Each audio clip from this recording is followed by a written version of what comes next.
Club Romers is een stichting sinds mei 2012.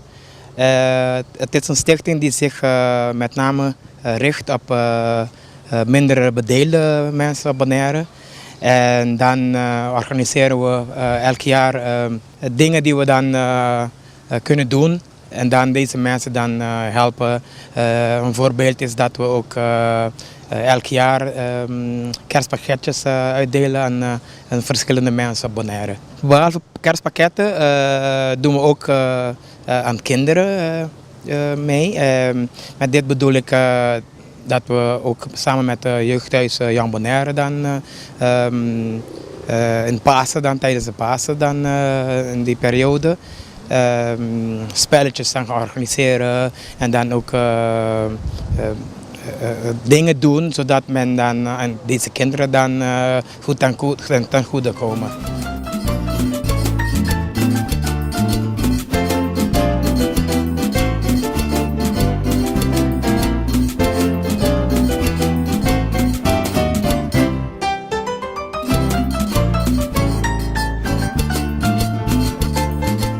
Club Romers is sinds 2009 eigenlijk begonnen, zonder stichting te zijn.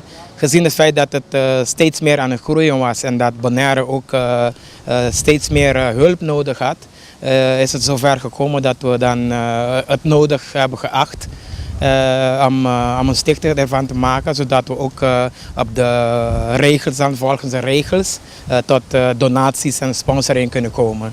Want zijn er veel mensen die Club Romers nodig hebben? Dat zien we elk jaar jammer genoeg toenemen.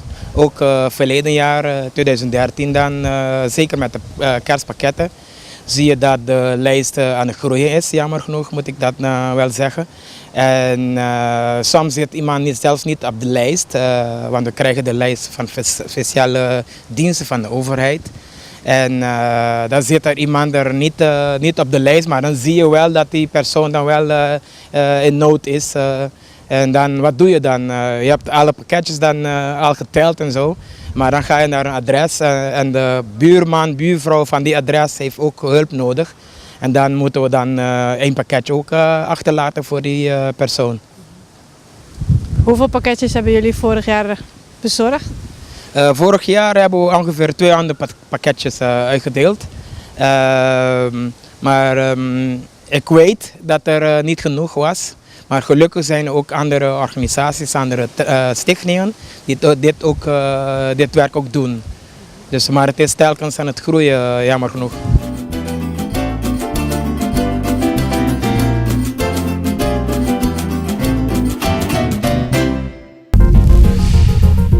Kinderen van Colegio San Luis Beltrán bezoeken met Sinapa het Animal Shelter.